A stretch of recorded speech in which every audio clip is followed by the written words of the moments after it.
Good morning all of you. मैं विजय कुमार गुप्ता आज के इस लेक्चर में हाई स्कूल केमिस्ट्री का एसिड बेस एंड सॉल्ट का नेक्स्ट वीडियो लेके आए हैं। इस वीडियो में हम जानेंगे कि एसिड और बेस की और न्यू कॉन्सेप्ट क्या है, इसके बारे में हम लोग जानेंगे। आइए हम बात करते हैं एसिड और बेस की बात। Class 10th subject chemistry. देखिए इस लेक्चर में हम जानेंगे other concept of acid and base. देखिए नेक्स्ट वीडियो में मैंने आपको बताया था एसिड और बेस की ओल्ड कॉन्सेप्ट, इसके बाद आरएनएस के अकॉर्डिंग एसिड और बेस की डिफिनेशन। इस वीडियो में हम जानेंगे कि एसिड और बेस की जो डिफिनेशन आरएनएस के अकॉर्डिंग फॉलो नहीं हो रहा था, जिस कंपाउंड में फॉलो नहीं हो रहा था, इस वीडियो में हम जानेंगे ब्रांसन और लॉरी के अकॉर्डिंग कि एसिड और बेस की डिफिनेशन क्या होती है। तो आइए हम बात करते हैं अकॉर्डिंग टू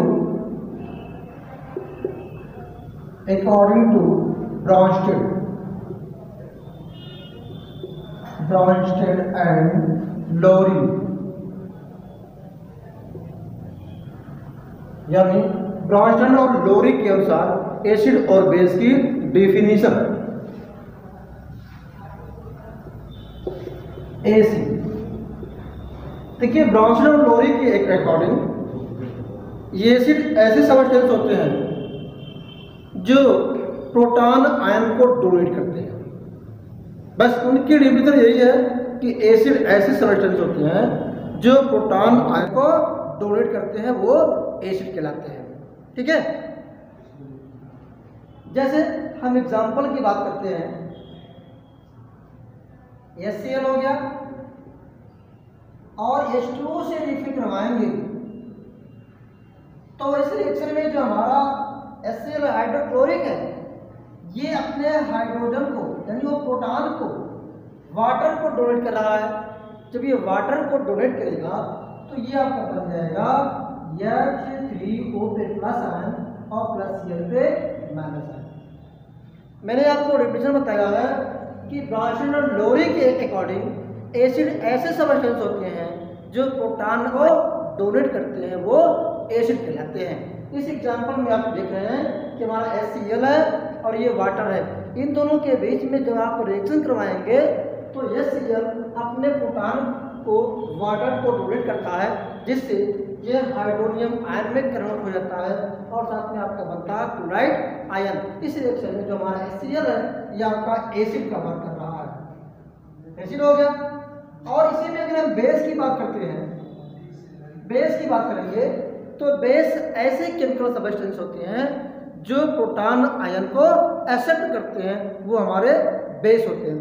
जैसे देखिए इसी रिएक्शन में हम जानेंगे HCl हमारे अपना प्रोटॉन वाटर को डोनेट किया, जब ये डोनेट किया प्रोटॉन को, ये हमारा हो गया एसिड, और जो उस प्रोटॉन को एक्सेप्ट करता है वो हमारा होता है बेस। ठीक है ना, तो ये हमारा HCl बेस हो गया और H2O हमारा HCl हमारा एसिड हो गया और H2O हमारा बेस हो गया। ठीक है, नेक्स्ट एग्जांपल की बात करते हैं।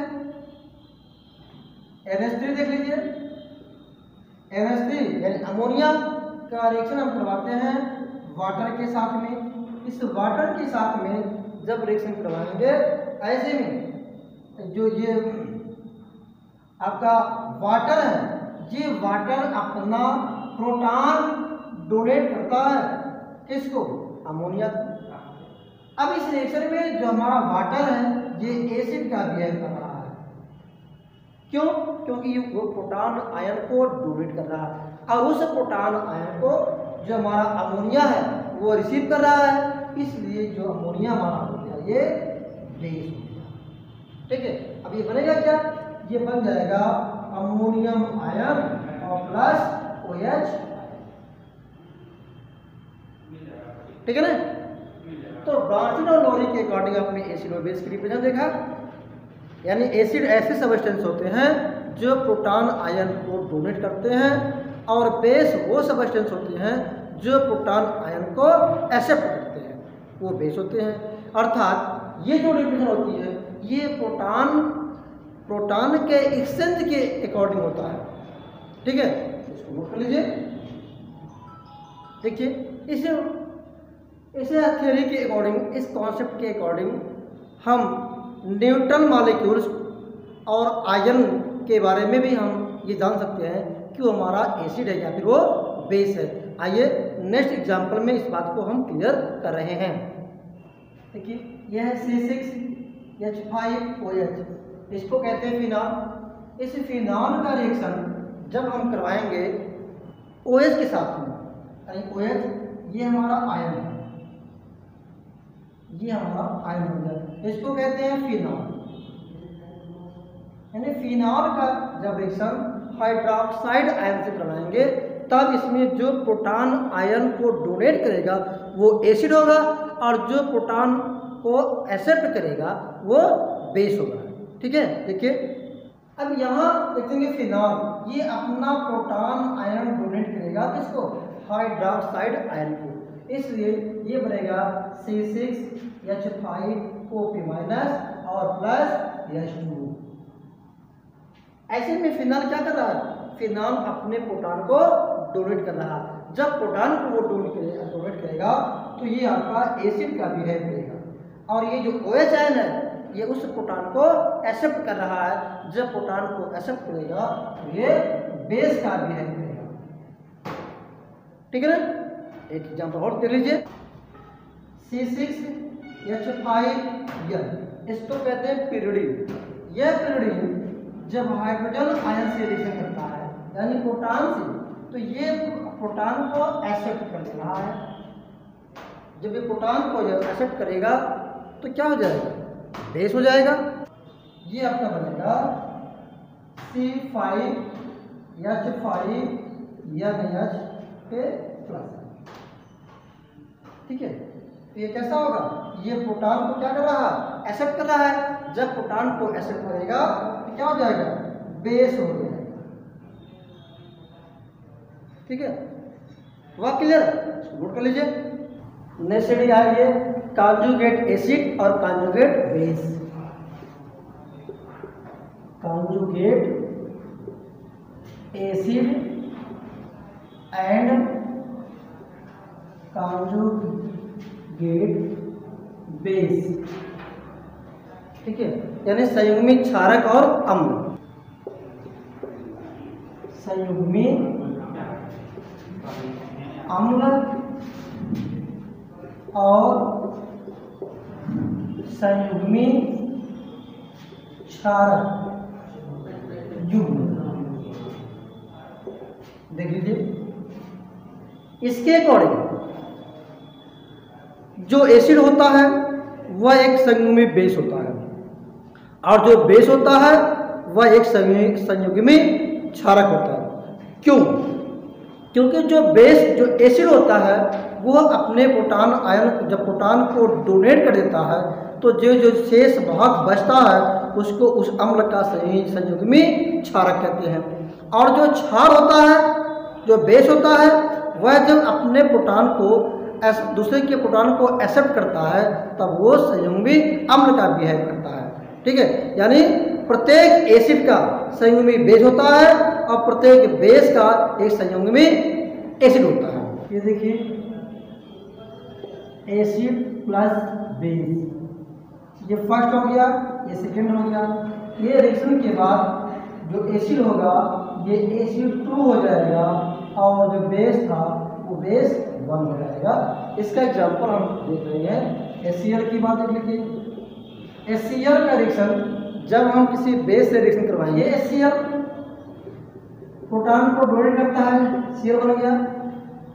ठीक है, और ये जो NH4 है ये बेस है, इसलिए जब ये अपने OH को डोनेट करेगा ये बनेगा NH4 पे -। ठीक है, तो ये एसिड हो गया। इस एसिड का ये जो क्लोरीन होगा वो क्या हो जाएगा? संयुग्मी बेस हो जाएगा। ये हो होगा संयुग्मी क्षारक। ठीक है, नेक्स्ट हेडिंग आइए।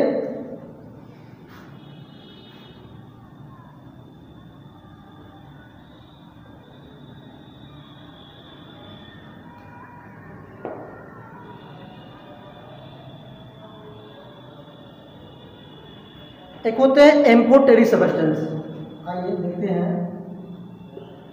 Amphoteric substance, amphoteric substance Hindi में कहते हैं उभयधर्मी पदार्थ। क्या कहेंगे? उभयधर्मी पदार्थ। उभयधर्मी का मतलब जो दोनों का बिहेव कर रहा हो, यानी उभयधर्मी का मतलब जो एसिड का भी बिहेव कर रहा हो और बेस का भी बिहेव कर रहा हो, ऐसे केमिकल सब्सटेंस को हम कहते हैं उभयधर्मी पदार्थ। जैसे एग्जांपल में आ जाइए आपका, हम बात करते हैं वाटर की बात। HCl हो गया। जब HCl का आप रिएक्शन वाटर से करवाएंगे तो ऐसे में ये HCl अपने प्रोटॉन को डोनेट करेगा वाटर में। जब वाटर को डोनेट करेगा तो HCl आपका एसिड का बिहेव करेगा, क्योंकि वो प्रोटॉन को क्या कर रहा है? डोनेट कर रहा है। जब डोनेट करेगा तो एसिड होगा, और जो आपका वाटर के मॉलिक्यूल्स हैं ये उस प्रोटॉन को एक्सेप्ट कर रहे हैं। जब एक्सेप्ट करेंगे तो ये आपका बेस का बिहेव करेगा। ये बनेगा क्या? ये बनेगा हाइड्रोनियम आयन और प्लस Cl पे माइनस आयन। इस रिएक्शन में जो हमारा H2O है वो बेस का बिहेव कर रहा है, but in the other reaction ये आपको हो गया, मान लीजिए NH4 हो गया।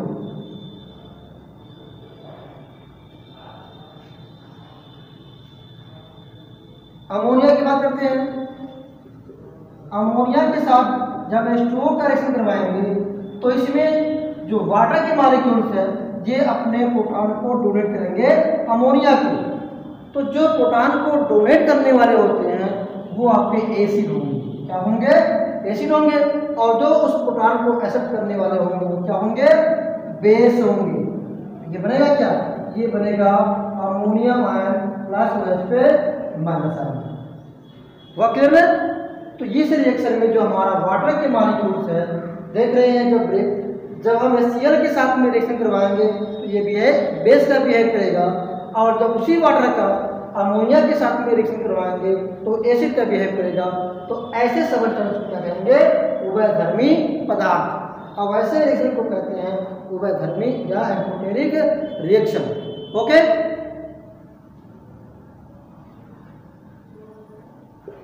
नेक्स्ट हेडिंग है प्रॉपर्टीज ऑफ एसिड, यानी एसिड के प्रमुख लक्षण। देखिए, एसिड का पहला लक्षण ये होता है कि एसिड का जो टेस्ट होता है वो खट्टा होता है और नीले लिटमस को वो लाल लिटमस में कन्वर्ट कर देंगे। ये पहला लक्षण उसका हो गया। दूसरा लक्षण की बात करते हैं, जो एसिड हमारे होते हैं वो कोर्सिव नेचर के होते हैं, और अगर आपके किसी स्किन पे पड़ते हैं तो वो ब्लिस्टर के उत्पन्न कर देते हैं। ब्लिस्टर मीन फफोले डाल देते हैं। ये दूसरा आपका हो गया। तीसरा आप लिखते हैं कि जब एसिड का रिएक्शन हम किसी भी मेटल के साथ में करवाते हैं तो हाइड्रोजन आयन को क्या करेंगे? वो डोनेट करते हैं। ठीक है, देखिए अगर हम Na का रिएक्शन करवा रहे हैं HCl के साथ में तो ये आपका बन जाएगा NaCl प्लस H2 रिलीज हो जाएगा। ठीक है, तो एसिड जब मेटल के साथ में रिएक्शन करेगा तो हाइड्रोजन आयन हाइड्रोजन को क्या करेगा? हाइड्रोजन को डोनेट कर देगा। ये आपकी एसिड की कैरेक्टर होती है। नेक्स्ट आप देखेंगे, जो एसिड है वो बेस के साथ में रिएक्शन करके उदासीनी अभिक्रिया को शो करते हैं, जिससे साल्ट और वाटर बनता है। देखिए यहाँ पे HCl होगा, एसिड हो गया। जब एसिड का रिएक्शन हम किसी बेस से करवाएंगे तो ये आपका बनेगा NaCl साल्ट और वाटर बन जाएगा। इस अभिक्रिया को कहते हैं न्यूट्रलाइजेशन या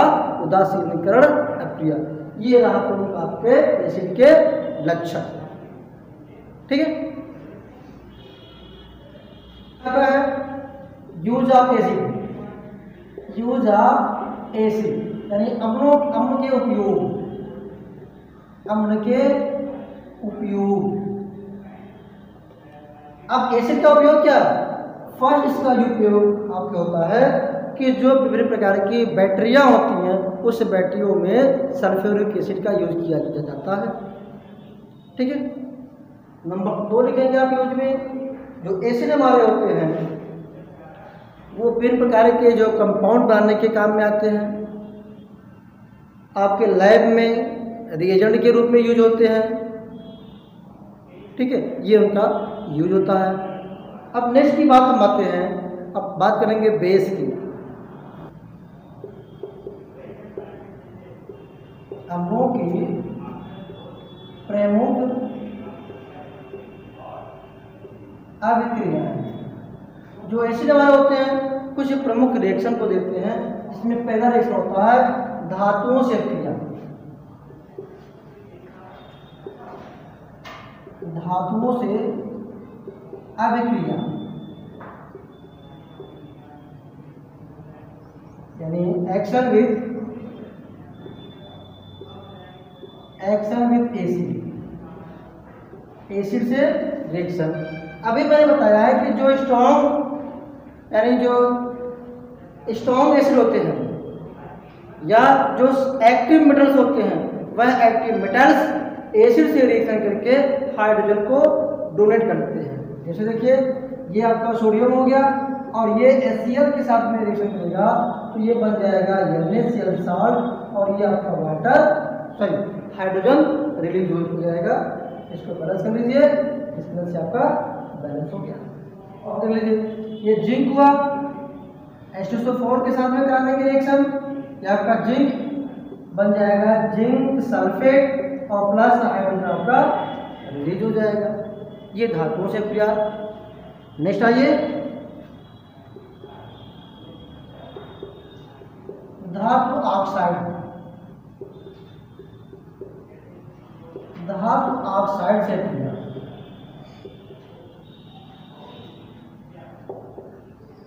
धातु ऑक्साइडों से क्रिया।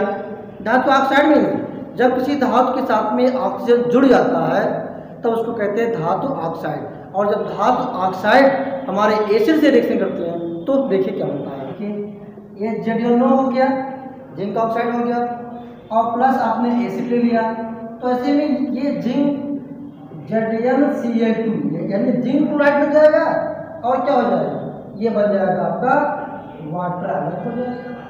यानी जब जिंक ऑक्साइड या कोई भी धातु ऑक्साइड आपके एसिड से रिएक्शन करेगा तो धातु लवण बनेगा और जल बन जाएगा। देखिए और ले लीजिए ये MgO हो गया प्लस H2SO4 ले लीजिए। अब आपका बनेगा क्या, MgSO4 प्लस वाटर, यह आपका रिएक्शन हो गया। और ले लीजिए Na2O हो गया सोडियम ऑक्साइड। ये सोडियम ऑक्साइड जब आपका H2SO4 के साथ में रिएक्शन करेगा तो बनेगा क्या, ये बन जाएगा Na2SO4 और प्लस वाटर के मॉलिक्यूल्स। ठीक है, गलत हो गया। तो ये आपका रहा धातु ऑक्साइडों से अपक्रिया, नोट कर लीजिए। नेक्स्ट है धातु हाइड्रोक्साइड, धातु हाइड्रोक्साइड से क्रिया।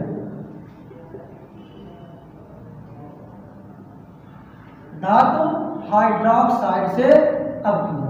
हाइड्रोक्साइड में जब धातु के साथ OH ऐड होता है तो उसको कहते हैं धातु हाइड्रोक्साइड। जैसे ये आपका हो गया NaOH और फिर ये एसिड के साथ में रिएक्शन करेगा HCl के साथ में। देखिए तभी क्या बनेगा, ये साल्ट एंड वाटर बन जाएगा। ये बनेगा NaCl और प्लस वाटर की मॉलिक्यूल्स बन जाएंगे। फिर ले लीजिए जिंक हाइड्रोक्साइड ले लीजिए, ये भी आप H2SO4 से कर लीजिए रिएक्शन, एसिड से कर लीजिए। ये क्या बनेगा, ये आपका बन जाएगा ZnSO4 और प्लस वाटर की मॉलिक्यूल्स होंगे। इसको बैलेंस कर लीजिए या 2 कर लीजिए। ठीक है। इस तरह से जब धातु कार्बोनेट से अपक्रिया,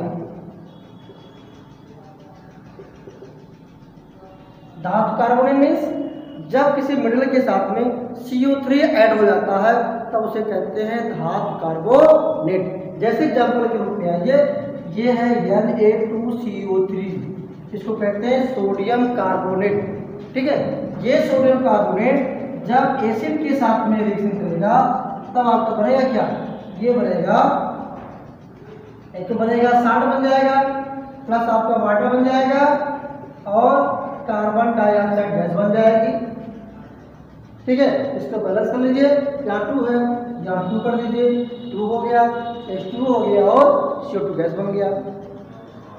ठीक है, और देख लीजिए ये आपका हो गया MgCO3 हो गया, इसका रिएक्शन आपका आ जाइए HCl के साथ में, देख लीजिए ये आपका बनेगा MgCl2 प्लस H2O बनेगा और प्लस CO2 गैस बन जाएगी। इसको बैलेंस कर लीजिए। एंड जब भी किसी भी धातु कार्बोनेट का रिएक्शन हम एसिड से कराएंगे तो धातु लवण जल और कार्बन डाइऑक्साइड गैस बनेगी। ठीक है, नोट कर लीजिए।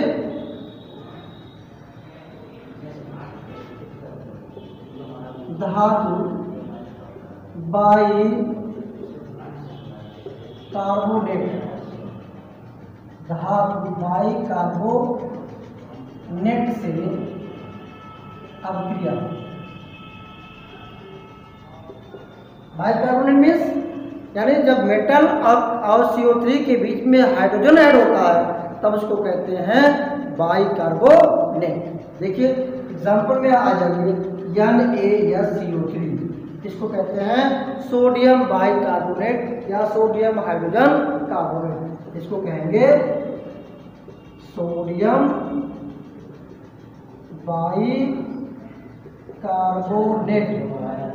अब इसका रिएक्शन हम करा रहे हैं एसिड के साथ में। देखिए तो NaCl, तो 60 आपका श्योर बनेगा, प्लस और आपका H और O, ये बन जाएगा H2O और प्लस CO2 गैस आपकी बन जाएगी। ठीक है, और देखिए यहाँ हमने ले लिया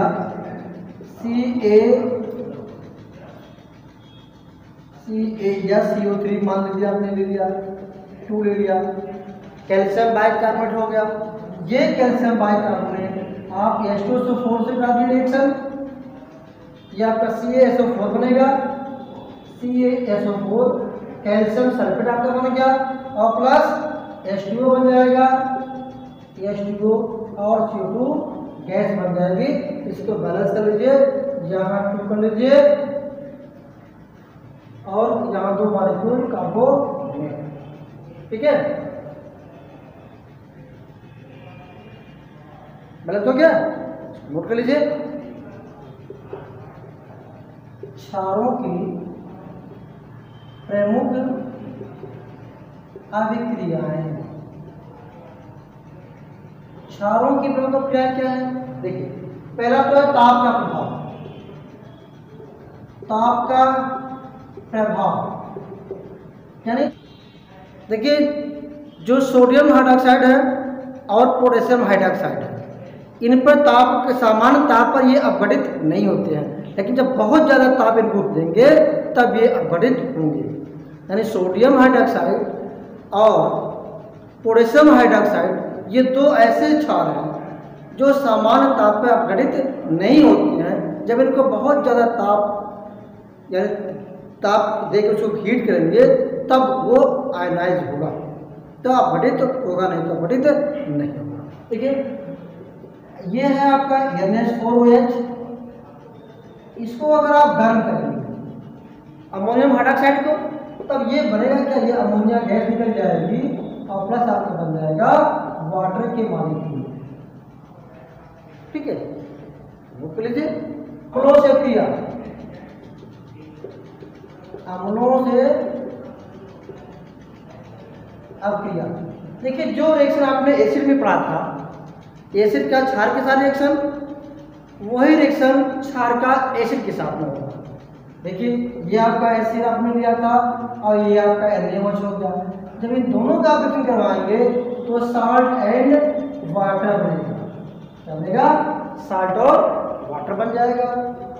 यहाँ मान लीजिए आपने लिया है H2SO4 ले लिया, जहाँ आपने NaOH ले लिया, तब ये आपका बनेगा Na2SO4 और प्लस आपका H2O हो जाएगा। इसी को बैलेंस कर लीजिए, यहाँ 2 कर लीजिए, सब बैलेंस हो गया। ठीक है, इस तरह से यानी जब भी अम्ल का क्षार के साथ में या क्षार का अम्ल के साथ में जब भी आप रिएक्शन करवाएंगे तो साल्ट और जल बनेगा। ये अभिक्रिया न्यूट्रलाइजेशन या उदासीनीकरण अभिक्रिया कहलाती है। नोट कर लीजिए। अमोनियम यानी अमोनियम लवण मान लीजिए, अमोनियम लवण से ये है अमोनियम लवण से। तो इसका एग्जाम्पल हम ले रहे हैं अमोनियम क्लोराइड। इस अमोनियम क्लोराइड के रिएक्शन जब हम कराएंगे बेस के साथ में NaOH के साथ में ले लिया, तब देखिए इसका Na इसका Cl क्या बनेगा? NaOH सॉरी NaCl आपका बन जाएगा। ये आपका साल्ट बन गया। और क्या बनेगा? यहाँ का H यहाँ का OH, ये बनेगा वाटर के मॉलिक्यूल्स और प्लस अमोनिया गैस बन जाएगा। ठीक है, नोट कर लीजिए। नेक्स्ट है अम्लीय ऑक्साइड से क्रिया। अम्लीय ऑक्साइड, अम्लीय ऑक्साइड से अभिक्रिया। देखिए अम्लीय ऑक्साइड मतलब जब किसी भी नॉन मेटल के साथ में ऑक्सीजन ऐड होता है तब उसे एसिडिक ऑक्साइड या अम्लीय ऑक्साइड कहते हैं। जैसे एग्जाम्पल आप ये है Na2 और ये CO2 ले लीजिए, ये अम्लीय ऑक्साइड हो गया। अब ये बनेगा क्या?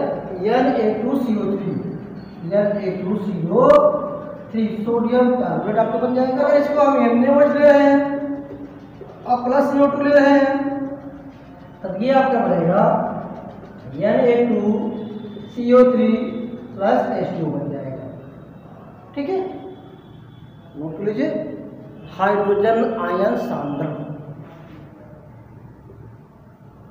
हाइड्रोजन आयन सांद्रण, इसको कहते हैं हाइड्रोजन आयन कॉन्सेंट्रेशन। देखिए जो हाइड्रोजन आयन कॉन्सेंट्रेशन है ये एसिड और बेस की मेजरमेंट की एक यूनिट होती है, जिसको अभी इसको pH के नाम पे हम आगे पढ़ेंगे। किसी जलीय विलयन में, किसी जलीय विलयन में उपस्थित हाइड्रोजन,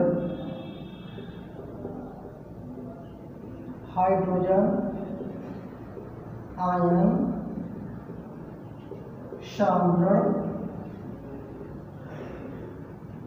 कहते हैं। ठीक है, तो हाइड्रोजन आयन का सांद्रण की डिफिनेशन क्या बन जाएगी? देखिए किसी जलीय विलयन में उपस्थित, किसी जलीय विलयन में उपस्थित हाइड्रोजन आयनों की ग्राम अणु प्रति लीटर मात्रा उस विलयन की हाइड्रोजन आयन सांद्रण कहते हैं। ठीक है, नोट लीजिए। करते हैं हाइड्रोजन पे प्लस आयन और इस तरह से इसी को कहते हैं हाइड्रोजन आयन सांद्रण। ठीक है, इसको इस तरह से करते हैं। किसी विलयन में यदि हाइड्रोजन आयन की सांद्रता 1 × 10⁻⁷ से अधिक है, से अधिक है तो विलयन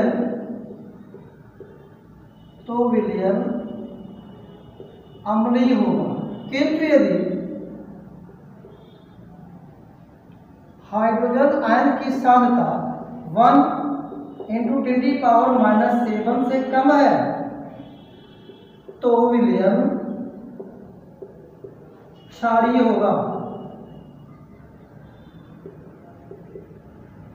और यदि हाइड्रोजन आयन की सांद्रता OH आयन की सांद्रता की क्या होगी, बराबर है, तब विलयन हमारा उदासीन होगा।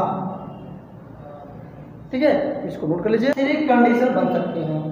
पहली कंडीशन ये हो सकती है कि यदि हाइड्रोजन आयन की सांद्रता मोर देन हाइड्रोक्साइड की सांद्रता, किसी भी विलयन में अगर हाइड्रोजन आयन की जो सांद्रता है वो हाइड्रोक्साइड आयन की सांद्रता से ज्यादा हो रहा है तब विलयन आपका कैसा होगा, अम्लीय होगा। कैसा होगा, अम्लीय होगा। दूसरी कंडीशन, यदि हाइड्रोजन आयन की सांद्रता लेस देन OH आयन तो विलयन कैसा होगा, ये विलयन आपका क्षारीय होगा। तीसरी कंडीशन ये बनती है कि जब हाइड्रोजन आयन की सांद्रता इक्वल टू द हाइड्रोक्साइड तो विलयन हमारा कैसा होगा, उदासीन होगा। उदासीन होगा।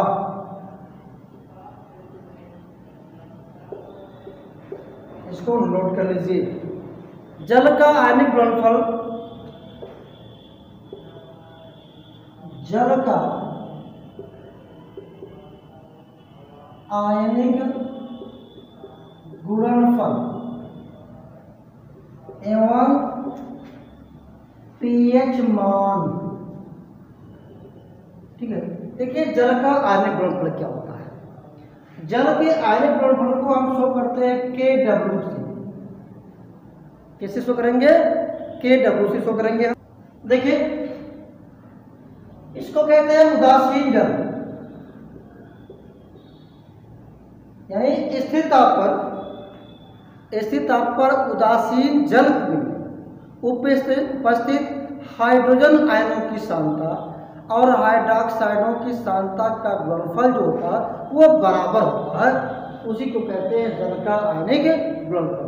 यानी स्थिर ताप पर उदासीन जल का हाइड्रोजन आयनों की सांद्रता और हाइड्रोक्साइड आयनों की सांद्रता के गुणनफल आपस में बराबर होते हैं, जिसे कहते हैं जल का आयनिक गुणनफल।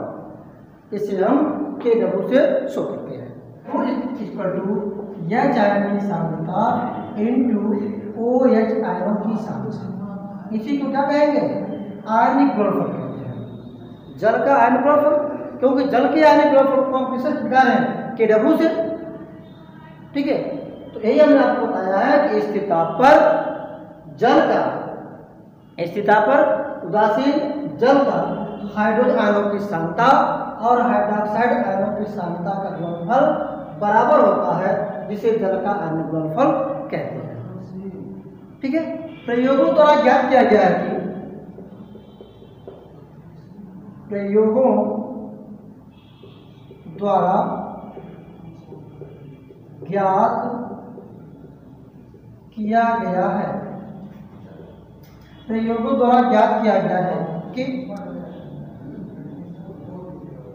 25 डिग्री सेंटीग्रेड ताप पर, जिसको हम रूम टेम्परेचर भी कहते हैं, 25 सेंटीग्रेड ताप पर जो हमारे उदासीन जल होती है उनमें हाइड्रोजन आयनों की सांद्रता और हाइड्रोक्साइड आयनों की सांद्रता आपस में बराबर होती है। यहाँ लिखेंगे H आयन की सांद्रता इक्वल टू हाइड्रोक्साइड आयनों की सांद्रता, ये बराबर आपका होता है 1 इंटू, अगर इसको मल्टीप्लाई के रूप में लेते हैं तो 1 × 10⁻14 हो जाएगा। और अगर H आयन की सांद्रता इक्वल टू OH आयन की सांद्रता क्या कहेंगे, ये आपका हो जाएगा 1 × 10⁻7। इसलिए H आयन की सांद्रता बराबर 1 × 10⁻7 और OH आयन की सांद्रता इक्वल टू 1 × 10⁻7। अगर ऐसा है तब आपका जो विलयन होगा वो उदासीन होगा। और अगर उसके हाइड्रोजन आयन की सांद्रता में में अगर चेंजिंग आती है तो या तो फिर वो अम्लीय होगा या फिर या तो वो क्षारीय होगा। ठीक है, नोट कर लीजिए।